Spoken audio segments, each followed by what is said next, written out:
Hello दोस्तों, स्वागत है आप लोगों का मैथ्स प्लेटफॉर्म पर। मैं अजय कुमार आप लोगों का बहुत बहुत स्वागत करता हूं हमारे इस यूट्यूब चैनल पर।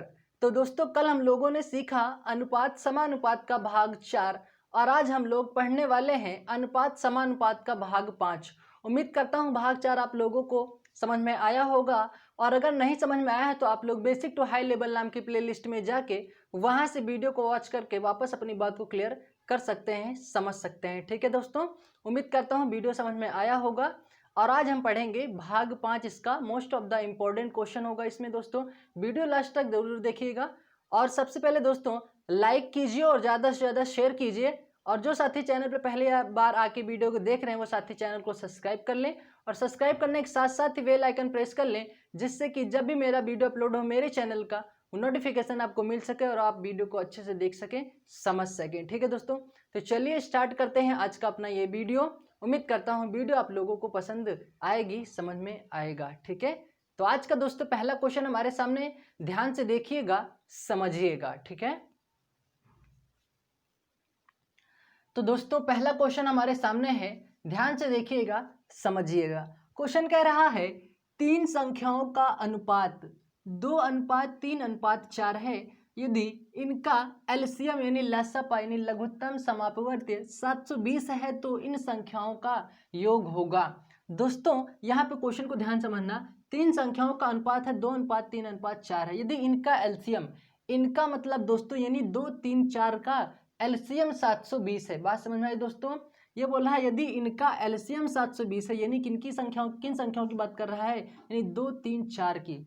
तो दोस्तों 2 3 4 का जो एलसीएम होगा दोस्तों वो क्या होगा, 2 दूना 4 तिया कितना हो जाएगा, इनका एलसीएम क्या होगा दोस्तों 12 होगा। यानी 2 3 4 का एलसीएम कितना होगा 12। हम तो कह रहे हैं 12, ये क्या है दोस्तों अनुपात है, तो दोस्तों ये हो गया क्या।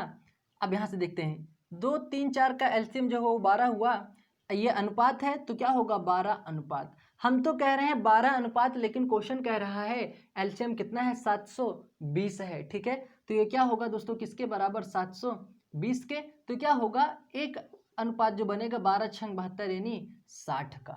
ठीक है, बात समझ में आई दोस्तों। इन संख्याओं का एलसीएम 12 बना, ये अनुपात है, मैंने लिखा 12 अनुपात। किस, हम तो कह रहे हैं 12 अनुपात का, लेकिन क्वेश्चन कह रहा है एलसीएम कितना है 720, मैंने लिखा 720। क्या किया, कैंसिल आउट किया तो कितना हो 12×6 = 72 होता है। यहाँ पे 1:60 का बना, तो बोला इन संख्याओं का योग होगा। तो दोस्तों जब 1:60 का, तो ये कितना होगा 60 दूना या कितना हो जाएगा, यहाँ से देख लेते हैं। ये तीन संख्या है दोस्तों, पहली संख्या, दूसरी संख्या और ये है तीसरी संख्या। तो दोस्तों जब पहली संख्या निकालेंगे यहाँ से 60 × 2 होगा, कितना हो जाएगा 60 दूना 120 हो जाएगा। ठीक है, दूसरी संख्या जब निकालेंगे तो 1:60 का है ही, दूसरा अनुपात कितना है 3 का है, 6×3 = 18 180 हो जाएगा। जो तीसरा अनुपात बनेगा यहाँ से, जो तीसरी संख्या होगी कितना होगा 60, 1:60 का, तो 4 कितना का होगा 240 का। और बोला इन संख्याओं का योग होगा, इन संख्याओं का योग, तो संख्याओं का योग कितना होगा दोस्तों 0 8 2 10 4 14 2 2 4 1 5। तो दोस्तों आंसर हमारा कितना होगा 540। बात समझ में आई दोस्तों। यहाँ पे संख्याओं का योग हमसे पूछा है दोस्तों। अगर ये बोलता कि पहली संख्या कितनी होगी, तो पहली संख्या 120 होगी। यही पूछता दूसरी संख्या कितनी होगी, दूसरी संख्या होगी 180। यही पूछता तीसरी संख्या क्या होगी, तो तीसरी संख्या होती 240। लेकिन ये सब ना पूछ के बोला इन संख्याओं का योग क्या होगा, तो संख्याएं क्या है 120 180 240, इनका योग निकाले 540 आया। तो ठीक है, इस क्वेश्चन का हमारा आंसर क्या होगा 540। उम्मीद करता हूं बात समझ में आई होगी। स्क्रीनशॉट ले लीजिए, फिर बढ़ते हैं अगले क्वेश्चन की तरफ। ठीक है, तो दोस्तों अगला क्वेश्चन हमारे सामने है most of the important question. ठीक है, क्वेश्चन क्या कह रहा है, ध्यान से देखिए, समझिए। 7,000 रुपए की राशि पी क्यू तथा आर में इस प्रकार बांटा कि पी को क्यू से 400 रुपए अधिक मिले तथा क्यू को आर से 300 रुपए अधिक मिले, तो प्रत्येक की राशि होगी। यह हमें यहाँ से ज्ञात करना है। तो दोस्तों यहाँ पे बात को समझते हैं, यानी यहाँ पे टोटल कितने लोग की बात की हुई है, 3। नाम क्या है पी क्यू आर। तो दोस्तों यहाँ पे रखते हैं हम पी क्यू और आर। एक मिनट, इसको थोड़ा सा दूर दूर लिखते हैं ताकि पूरा बात आ जाए इसमें। यह दोस्तों पी क्यू और ये है आर।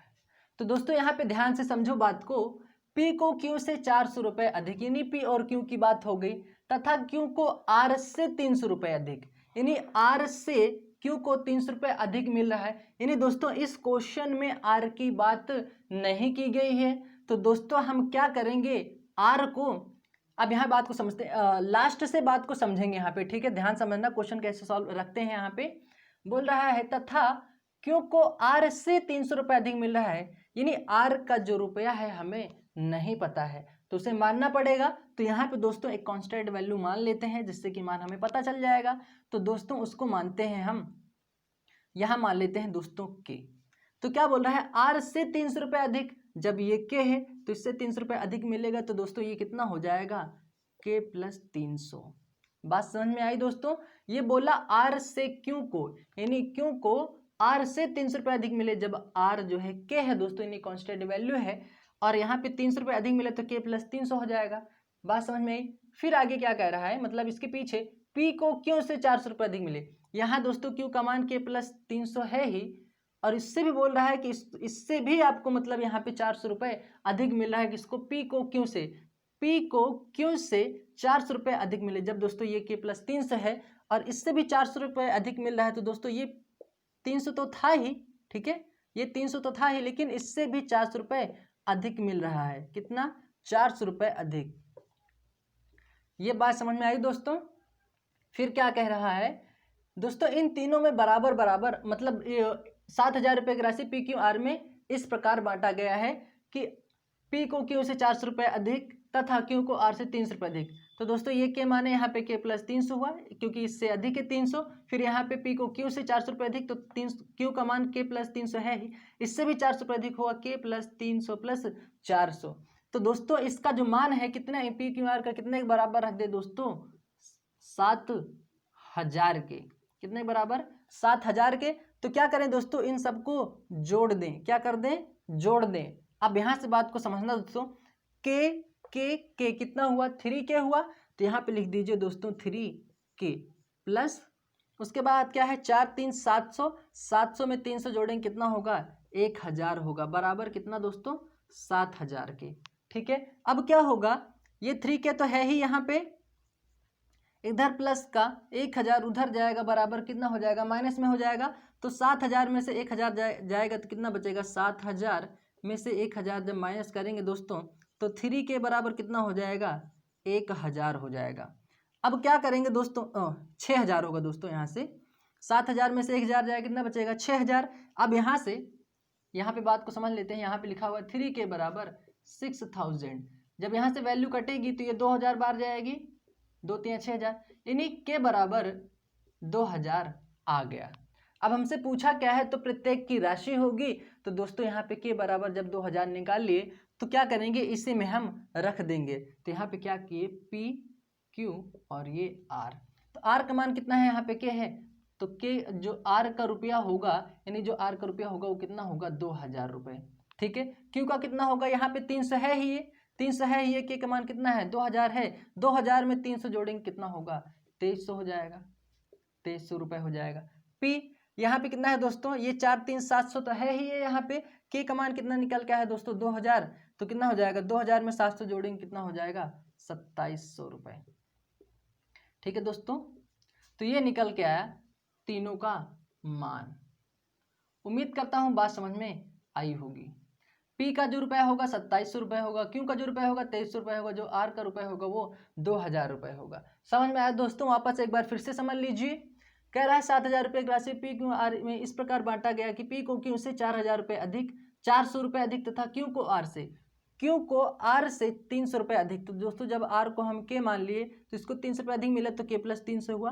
फिर यहाँ पे कह रहा है पी को क्यू से 400 रुपये अधिक मिले, तो के प्लस 300 तो ये है ही, उसको मैंने लिखा, लेकिन बोला इससे भी 400 रुपये अधिक, तो यहाँ पे प्लस 400 किया। ठीक है, दोनों को जोड़ा दोस्तों, बराबर 7,000 के रखा यहाँ पे। अब क्या किए, के और के तीनों को जोड़े कितना हुआ, 3K हुआ, प्लस 7 4 3 कितना हुआ, 700, 700 में 300 जोड़े 1,000 हुआ, बराबर 7,000। ठीक है, अब यहाँ से देखें 3K बराबर 7,000 था ये, प्लस का 1,000 उधर जाएगा, माइनस में हो जाएगा। 7,000 में से 1,000 घटाएंगे, 3 के बराबर 6,000। यहाँ पे मैंने वैल्यू काटा है, के बराबर आया 2,000। दोस्तों यहाँ पे वैल्यू पुटअप कर दिया, के का यहाँ पे 2,000 आया। 300 यह है ही, के का मान यहाँ पे 2,000 रखेंगे, 2300 हो जाएगा, 2300 हुआ। 4 3 700 तो है ही, के 2,000 यहाँ पे और जोड़ेंगे, कितना हो जाएगा 2700। तो प्रत्येक राशि क्या होगी 2700, 2300 और 2,000। उम्मीद करता हूं अब बात पूरी क्लियर हो गई होगी। स्क्रीनशॉट ले लीजिए, फिर बढ़ते हैं अगले प्रश्न की तरफ।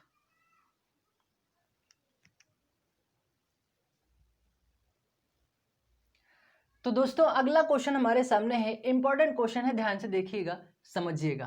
क्वेश्चन कह रहा है 11,700 रुपए की राशि को ए, बी तथा सी में 1/2 रेशियो 1/3 रेशियो 1/4 में वितरित किया जाना था, लेकिन गलती से 2:3:4 में वितरित किया, तो सर्वाधिक नुकसान किस व्यक्ति को और कितना हुआ? सर्वाधिक नुकसान किस व्यक्ति को और कितना होगा, यह हमें यहां से ज्ञात करना है। तो दोस्तों देखते हैं, A ratio B ratio C, यानी ए अनुपात बी अनुपात सी। कितना अनुपात है दोस्तों? 1/2 है, ठीक है, अनुपात 1/3 है, अनुपात 1/4 है। और मैंने बोला है जब ऐसी कंडीशन दिखे दोस्तों तो इनके एलसीएम से क्या कर दो, मल्टीप्लाई कर दीजिए, तो हमें रेशियो पता चल जाएगा। पहले ये तो फ्रैक्शन में है दोस्तों, भिन्न में है, तो इसको पहले हम साधारण बनाएंगे, और मतलब उसका अनुपात में ले आएंगे पहले, सिंपल। तो क्या होगा दोस्तों, 2 3 4 का जो अनुपात एलसीएम होगा वो कितना होगा दोस्तों, वो होगा 12। तो क्या कर दीजिए, सब में 12 से गुणा कर दीजिए। किससे दोस्तों? 12 से। तो दोस्तों ये 4 3 12 हो जाएगा, 3 चौक 12 हो जाएगा, ये 2 छंग 12 हो जाएगा। तो यहाँ से रेशियो क्या बना अब दोस्तों, 6:4:3। तो दोस्तों यहाँ पे रेशियो कितना बना अब, 6:4:3, यानी ए बी सी का अनुपात यहाँ पे क्या बना, 6:4:3, ठीक है। तो दोस्तों ये क्या होगा, 6 4 10 3 13 अनुपात, यानी पहले इतने में वितरित किया जाना था दोस्तों। योग क्या निकाले, इसका अनुपातिक योग कितना होगा, 6 4 10 3 13 अनुपात कितने के बराबर है दोस्तों, 11,700 रुपए के बराबर है। बात समझ में आई दोस्तों? पहले ये बटे के फॉर्मेट में था, इसको सिंपल ले आए, एलसीएम निकाले दोस्तों, एलसीएम 12 बना, तो 12 में सबसे मल्टीप्लाई किए, गुणा किए, तो 4 3 12, 3 चौक 12, 2 छंग 12, तो अनुपात बना 6:4:3। तो जोड़ो, अनुपातिक योग हुआ दोस्तों इसका 13, अनुपात 11,700 का। यहाँ से 13 9 117 होता है, तो जो एक अनुपात आया दोस्तों वो कितने का आया, 900 का आया, ठीक है। अब यहाँ से देखो दोस्तों, अब यहाँ से एक एक का निकाल लेते हैं। एक अनुपात कितना है, एक अनुपात यहाँ पे है दोस्तों 900 का, 6 से गुणा करेंगे तो कितना हो जाएगा, 9 छक 5400 रुपये हो जाएगा। फिर बी का निकालेंगे तो एक अनुपात 900 का है, गुणे 4 करें देंगे, कितना हो जाएगा, 9 चौक 3600 रुपये हो जाएगा। फिर यहाँ से सी का निकालेंगे, एक अनुपात 900 का है, 3 का निकालेंगे, 9 3 2700 हो जाएगा। तो दोस्तों वितरित उनको इतने रुपए किया जाना था, लेकिन गलती से उनको कितना कर दिया, 2:3:4 में। यहाँ पे बात को समझते थे, इतना तो उन्हें बांटना था दोस्तों, इतना बांटना चाहिए था, वितरित करना था, लेकिन गलती से उतने 2:3:4 में कर दिया। तो दोस्तों अब यहाँ से बात को समझते हैं। ये तो था दोस्तों, मतलब इतने में वितरित किया जाना था, लेकिन गलती से क्या किए वो दोस्तों, यानी A:B:C का क्या कर दिए वो, गलती से 2:3:4 में वितरण कर दिए। तो कितना हो दोस्तों, 2 3 5 4 9, दोस्तों 9 अनुपात कितने का, 11,700 रुपये का। कितने का, 11,700 रुपये का। तो ये कितना हो जाएगा दोस्तों, कैंसिल आउट करेंगे, ये 1300 हो जाएगा दोस्तों। ये कितना होगा, 1300 का। तो दोस्तों जब 1:1300 का बना, तो दोस्तों यहाँ से एक निकालते हैं, 1:1300 का, तो कितना हो जाएगा, 13 दूना 2600 होगा यहाँ से, ठीक है। फिर बी का निकालेंगे तो 1:1300 का है, यहाँ से 3 से गुणा करेंगे, 13 3 3900 हो जाएगा, ठीक है। सी निकालेंगे दोस्तों, तो 1:1300 का है, 4 से गुणा करेंगे, 13 चौक 52 हो जाएगा, 5200। अब देखो दोस्तों, उसको मिलना चाहिए था 5400 रुपये, लेकिन यहाँ पे क्या हुआ दोस्तों, यहाँ पे इसको मिला 26 रुपये। 36 रुपये बांटना चाहिए था, 39 रुपये मिला, तो इसको तो नुकसान नहीं हुआ। 27 रुपये मिलना चाहिए था, 52 रुपये मिला, इसको भी नुकसान नहीं हुआ। लेकिन उसे 5400 रुपये तो मिलना था, लेकिन 2600 रुपये उससे सिर्फ मिला। तो नुकसान किसको हुआ दोस्तों, एक हुआ। बात को समझना दोस्तों, वहां पे क्या बोला है, तो सर्वाधिक नुकसान किस व्यक्ति को और कितना होगा।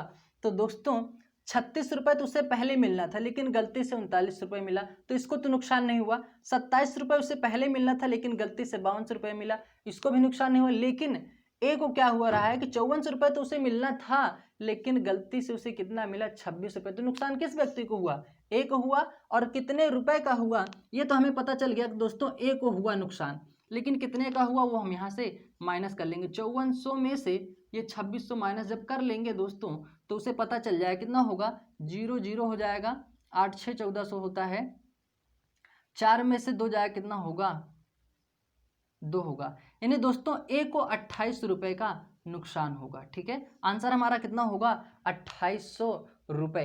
तो उम्मीद करता हूं बात समझ में आ गई होगी। स्क्रीनशॉट ले लीजिए, फिर बढ़ते हैं अगले प्रश्न की तरफ।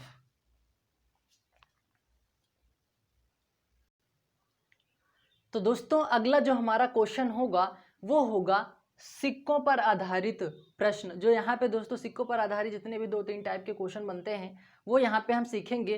तो अगला प्रश्न जो हमारा है दोस्तों सिक्कों पर आधारित है। तो क्वेश्चन उसमें का पहला क्या है, कह रहा है किसी बैंक में 1 रुपए 50 पैसे 25 पैसे के सिक्कों का अनुपात। ध्यान देना दोस्तों, यहाँ पे 2 प्रश्न बनेगा, या तो सिक्कों का अनुपात देगा या तो रुपयों का अनुपात देगा। जब सिक्कों का अनुपात देगा तो आपको रुपए में राशि दी हुई होगी, और जब यहाँ पे रुपए में अनुपात देगा तो आपको सिक्कों में यहाँ पे राशि देगा। ठीक है, तो यहाँ पे बात को समझते हैं। बोल रहा है सिक्कों का अनुपात 7:4:8 है। यदि बैंक में कुल राशि 1320 रुपए है। देखो दोस्तों सिक्कों का अनुपात देख के यहाँ पे रुपए में दिया है, तो 1320 रुपए है तो 25 पैसे के सिक्के होंगे। दोस्तों यहाँ पे यह आपसे पूछ रहा है कि 25 पैसे के टोटल सिक्के कितने होंगे। तो यहाँ पे बात को समझते हैं, कितना है दोस्तों, 1 रुपए है, 50 पैसे और ये है 25 पैसे। ठीक है, कह रहा है अब यहाँ से दोस्तों ये सिक्कों का अनुपात कितना दिया हुआ है, यहाँ पे दिया हुआ है 7:4:8 है। और यहाँ से दोस्तों ये रुपए है, रुपए कितना है दोस्तों, 1320 रुपए है। और ये है दोस्तों सिक्के, ये क्या है दोस्तों, ये है सिक्के। अब देखो दोस्तों सिक्कों को क्या है दोस्तों, रुपए में बदलना होगा। क्यों बदलना होगा, क्योंकि जो हमारा राशि है वो रुपए में है, इस वजह से हमें इस सिक्के को रुपए में बदलना होगा। बात समझ में आई दोस्तों, क्यों बदल रहे हैं सिक्के को रुपए में क्यों बदल रहे हैं, क्योंकि हमारी जो टोटल राशि है वो यहाँ पे रुपए में है, इस वजह से सिक्कों को राशि में हम यहाँ पे बदलेंगे। तो बदलते हैं, 1 रुपए का 7 सिक्का है दोस्तों, तो टोटल रुपए कितने होंगे, 7 ही होंगे। वापस फिर से ध्यान से समझिए, जब 1 रुपए का सिक्का दोस्तों 7 है, 1 रुपए का 7 सिक्का है तो दोस्तों रुपए कितना होगा, टोटल 7 ही रुपए होगा। लेकिन यहाँ पे देखना दोस्तों 50 पैसे का 4 सिक्का है, 50 पैसे का 4 सिक्का है तो दोस्तों रुपए यहाँ पे कितना होगा, रुपए होगा 2 रुपए होगा। क्योंकि दोस्तों 1 रुपए में 50 पैसे होते हैं, तो यहाँ पे 4 है तो कितना हो जाएगा, ये 50 दूना 100 हो जाएगा, 200 हो जाएगा। 200 पैसे में कितना होता है, रुपए 2 रुपए होता है। बात समझ में आई दोस्तों, जब 50 पैसे को 4 से 50 चौका कितना हो जाएगा, 50 चौका होगा दोस्तों 200, और 200 पैसे होंगे तो 200 पैसे को अगर 1 पैसे में 100 पैसा तो 2 पैसे में 200 पैसा होगा, तो 200 पैसा है तो रुपए कितना होगा, 2 रुपए होगा। अब यहाँ समझते हैं 25 पैसे के 8 सिक्के हैं, 25 पैसे के 8 सिक्के हैं, 1 रुपए में 4 सिक्का, 1 रुपए में 4 सिक्का तो 2 रुपए में 8 सिक्के होंगे। तो क्या बोल रहा है, 2 रुपए में 8 सिक्के, यहाँ पे सिक्के हैं 8 सिक्के हैं तो रुपए कितने होंगे, 2 होंगे।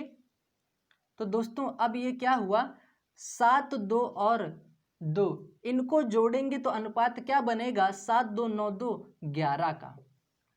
तो यहाँ पे 11 अनुपात कितना का है दोस्तों, 1320 का है। जब इसको कैंसिल आउट करेंगे ये होगा 11 का नम 11, और 11 दूना कितना हो जाएगा दोस्तों 22।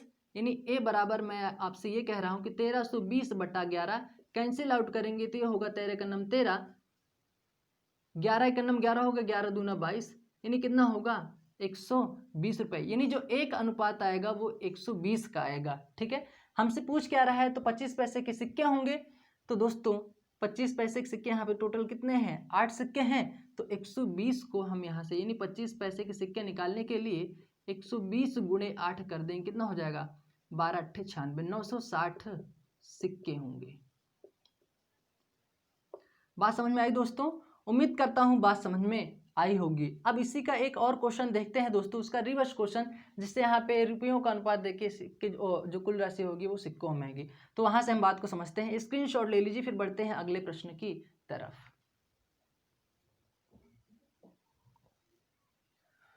तो दोस्तों अगला क्वेश्चन है, ध्यान से देखना समझना, उसी का रिवर्स क्वेश्चन है दोस्तों। यहाँ पे क्या कह रहा है, किसी बैंक में 1 रुपये 50 पैसे 25 पैसे के 378 सिक्कों के मूल्यों का जो अनुपात है, बात को समझना दोस्तों, 378 सिक्कों के मूल्यों का अनुपात 13:11:7 है, तो 50 पैसे के सिक्के होंगे।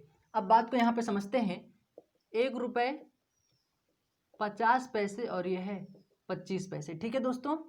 और आपको यहाँ पे सिक्कों का अनुपात ना दे के दोस्तों सिक्कों के मूल्यों का अनुपात दे दिया है, यानी रुपयों का अनुपात दे दिया है 13:11:7। कितने सिक्के हैं दोस्तों? 378 सिक्के हैं।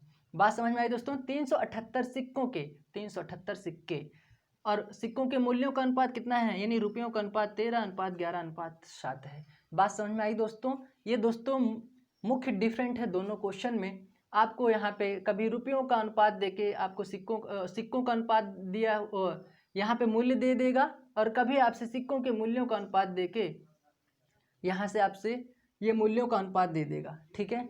अब यहाँ से बात को समझते हैं। अब क्या करना है दोस्तों, अब यहाँ से हमें रुपए को सिक्कों में बदलना पड़ेगा। क्यों बदलना पड़ेगा? क्योंकि जो हमारा सिक्के बात किस में अब आ गई है, जो मूल्य है वो सिक्कों में आ गई, 378 सिक्कों के मूल्यों का अनुपात, ठीक है। इस वजह से हमें रुपयों को सिक्कों में बदलना पड़ेगा। तो दोस्तों सिक्के होंगे कितने, अब यहाँ से हम पता करते हैं। तो दोस्तों 1 रुपये का 13, यहाँ पे 13 सिक्के हुए होंगे, तभी यहाँ पे रुपये 13 बना होगा। तो ये कितना हो जाएगा, यहाँ पे 13 सिक्के कर देंगे। अब जैसे यहाँ पे 13 सिक्के होता तो 1 रुपये का 13 सिक्का होता, तभी रुपये 13 बनता, ठीक है। अब यहाँ पे समझते हैं, 50 पैसा है, यहाँ पे 11 रुपया है, ठीक है। तो दोस्तों यहाँ पे 1 रुपये में कितने सिक्के, 2 सिक्के, तो 11 रुपये बनने में कितने सिक्के लगे होंगे, 22 सिक्के लगे होंगे। तो इतना यहाँ पे कितने सिक्के हो जाएंगे, 22 सिक्के। वापस एक बार फिर से समझना, 1 रुपये में जब 50 पैसे, 1 रुपये में 2 50 के सिक्के होते हैं, तो यहाँ पे जब 11 रुपये बनने में उसको कितने सिक्कों की जरूरत पड़ी होगी, 22 सिक्कों की। 11 दूना 22, दो बार क्यों कर रहे हैं, क्योंकि 1 रुपये में 2 50 के सिक्के होते हैं। अब यहाँ पे 7 पे आते हैं, 7 यहाँ पे 25 सिक्के हैं, ठीक है। तो 7 रुपये बनने में उससे कितने सिक्कों की जरूरत पड़ी होगी, 7 चौक 28।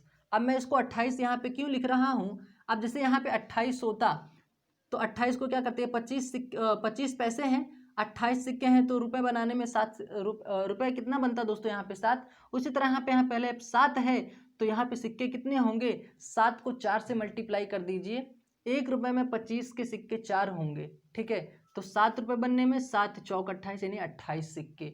अब क्या होगा, यहाँ पे बात को समझते हैं, यहाँ पे बात को हम समझते हैं। अब ये कितना हो जाएगा, यहाँ से इसका अनुपात निकालेंगे, कितना होगा, 8 2 10, 10 3 13 हो जाएगा यहाँ से, ठीक है। 2 2 4 1 5 हो जाएगा, 5 1 6 हो जाएगा, यानी 63 अनुपात कितने का दोस्तों, 378 का। बात समझ में आई दोस्तों? अब क्या होगा, इसको कैंसिल आउट कर लीजिए, 6 3 18, 6 6 36, 37 हो जाएगा, यानी एक अनुपात जो बन रहा है 378/63। 6 बार ये दोस्तों कैंसिल हो जाएगा, 378 आएगा पूरा, तो कितना होगा 6। एक अनुपात दोस्तों जब 6 का होगा, तो हमसे क्या बोला है, 25 पैसे के सिक्के होंगे, तो 25 पैसे के सिक्के यहाँ पे दोस्तों है कितने, 22। तो दोस्तों 50 पैसे के सिक्के निकालने के लिए 22 गुणे कितना कर देंगे, 6, 6 दूना 12, 6 दूना 12, 1 13, कितना होगा, 132। बात समझ में आई दोस्तों? पिछले वाले क्वेश्चन में यहाँ पे आप लोगों को सिक्कों का अनुपात देके रुपए में पूछा था, यहाँ पे आपको रुपए में देख के सिक्कों में उसका अनुपात पूछ रहा है। तो दोस्तों 1 रुपये के 13 सिक्के बनने में 13 सिक्के लगे होंगे, 11 रुपये बनने में 22 सिक्के लगे होंगे, 7 रुपये बनने में 28 सिक्के लगे होंगे, ठीक है। इनका योग निकाले दोस्तों, 63 है, 63 कितने का है, 378 का है, 378 लिखे, एक अनुपात बना 6 का, 50 पैसे का पूछा था, 22 गुणे 6 की 132 आया, ठीक है। उम्मीद करता हूँ बात समझ में आई होगी। स्क्रीनशॉट ले लीजिए, फिर बढ़ते हैं अगले प्रश्न की तरफ। तो दोस्तों क्वेश्चन हमारे सामने है, क्वेश्चन कह रहा है, ध्यान से देखिएगा, समझिएगा। किसी बैंक में 1 रुपये 50 पैसे 25 पैसे के सिक्के के उपलब्ध हैं, सिक्के उपलब्ध हैं। यदि 1 रुपये के सिक्के 50 पैसे के सिक्कों से 2 गुने हैं तथा 50 पैसे के सिक्के 25 पैसे के सिक्कों से 4 गुने हैं, यदि बैंक में कुल राशि 410 रुपये है तो 50 पैसे के सिक्के होंगे। ये बात समझना है हम लोगों को, ठीक है। तो दोस्तों यहाँ पे देखते हैं, 1 रुपये, ठीक है, 50 पैसे 25 पैसे, क्या कह रहा है, 25 पैसे के सिक्कों से 4 गुने अधिक है कौन, 50 पैसे के सिक्के, ठीक है। तो दोस्तों 25 पैसे से सिक्के 4 गुने कौन है, 50 पैसे, तो दोस्तों ये हो जाएगा 4 गुना, ठीक है। अब क्या होगा, फिर कह रहा है 1 रुपये के सिक्के 50 पैसे के सिक्कों से 2 गुना है, 50 पैसे को सिक्कों से 2 गुना कौन है, 1 रुपये। तो जब ये 4 है तो 2 गुना होगा तो कितना होगा, ये हो जाएगा 8। बात समझ में आई दोस्तों। तो दोस्तों और रुपये में हमसे बात की हुई दोस्तों, राशि कितनी है, 410 रुपये, 410 रुपये, ठीक है, 410 रुपये है। तो दोस्तों ये है सिक्के, सिक्कों को हमें रुपए में बदलना पड़ेगा। जैसे इसका पहला क्वेश्चन किए थे वैसे हमें इसको करना है। अब देखते हैं बात को, 1 रुपये के 8 सिक्के तो 8 रुपये होंगे, 50 पैसे के 4 सिक्के तो 2 रुपये होंगे, 25 पैसे का एक ही सिक्का है तो 0.25 रुपये होगा, ठीक है, रुपये में कन्वर्ट हो गया। अब आगे देखते हैं, 8 2 10, 10 में 0.25 जोड़ेंगे कितना होगा, 10.25 अनुपात कितने का है दोस्तों, 410 रुपये का है, ठीक है। तो एक अनुपात निकालेंगे दोस्तों, 410 बटे में 10.25, यहाँ से पॉइंट हटाएंगे दोस्तों, 00 लगेगा ऊपर, ठीक है। ये रूल तो पता ही होगा दोस्तों, अगर यहाँ पे एक पॉइंट पे होता तो एक पॉइंट हटाते तो ऊपर 1 0 बढ़ाते, यानी जितने पॉइंट में लगा होगा दशमलव दोस्तों, पॉइंट हटाएंगे तो ऊपर उतने ही 0 लगेंगे, ठीक है। अब दोस्तों इसको वैल्यू को काटते हैं, 5 दूना 10, ठीक है, आगे 2 संख्या उतारेंगे, 1 0 बढ़ाएंगे, 5 5 25 हो जाएगा, ठीक है। इसको कैंसिल आउट करेंगे, 5 8 40 होगा, 5 दूना 10 हो जाएगा, 00 बढ़ाएंगे। अब इसको और आगे कैंसिल आउट करते हैं तो a बराबर कितना हुआ, 8200 बटे में कितना, 205, ठीक है। अब इसको कैंसिल आउट करो दोस्तों, ये कितना हो जाएगा, 5 से कैंसिल होगा, 5 चौक 20 हो जाएगा, 5 कन्नम 5, ठीक है। इसको कैंसिल आउट करो, 5 कन्नम 5 3, 5 छंग 30, ठीक है, 5 चौक 20, 0 आगे बढ़ा दीजिए, ये कितना हो जाएगा, 4 कन्नम 4, 4 से वैल्यू कट रही है, ठीक है, कितना हो जाएगा, 41 चौका 164 होगा, यानी 40। तो दोस्तों जो एक अनुपात आया है वो कितने का आया है दोस्तों, 40 का। तो हमसे क्या पूछा, 25 पैसे के सिक्के होंगे, तो 25 पैसे के सिक्के यहाँ पे 4 हैं दोस्तों, तो यहाँ पे 50 पैसे है दोस्तों, 50 पैसे कितना हो जाएगा, एक अनुपात जब 40 का तो 4 का कितना होगा, 160, ठीक है। उम्मीद करता हूँ बात समझ में आई होगी, ठीक है। वापस यहाँ से एक बार फिर से समझ लीजिए, 50 पैसे के सिक्के 25 पैसे के सिक्कों से 4 गुने हैं, 25 पैसों के सिक्कों से कौन 4 गुना है, 50 पैसा, तो जब ये 1 गुना होगा तो ये 4 गुना होगा दोस्तों, 4 गुना हुआ। फिर यहाँ बोला है 1 रुपये के सिक्के 50 पैसों के सिक्कों से 2 गुना है, 50 पैसों के सिक्कों से कौन 2 गुना है दोस्तों, 1 रुपये, जब ये 4 है तो 2 गुना 8 होगा, सिक्के निकल के आए। अब यहाँ से रुपये में बात किस लिए यहाँ पे चेंज की है, क्योंकि यहाँ पे मूल्य जो हमारा है दोस्तों रुपये में है, ठीक है दोस्तों। जब 1 रुपये का 8 सिक्का तो 8 रुपये होगा, 50 पैसे के 4 सिक्के तो रुपये 2 बनेंगे, 25 पैसे का एक ही सिक्का है तो 0.25 रुपये बनेगा। सबको जोड़े 10.25 अनुपात का बना कितना, 410 का बराबर में है ये दोस्तों, ठीक है। तो एक अनुपात बना दोस्तों कितने का, कैंसिल आउट करते हुए आए दोस्तों 1 अनुपात 40 का, तो 50 पैसे के सिक्के पूछा है, 40 गुणे 4 के 160 आया दोस्तों। ये कैलकुलेशन आप लोग कर लीजिएगा, ठीक है। कैलकुलेशन वैसे मैंने यहाँ पे बता दिया है, आप लोग कर लीजिएगा अच्छे से, ठीक है। तो स्क्रीनशॉट ले लीजिए, फिर बढ़ते हैं अगले प्रश्न की तरफ।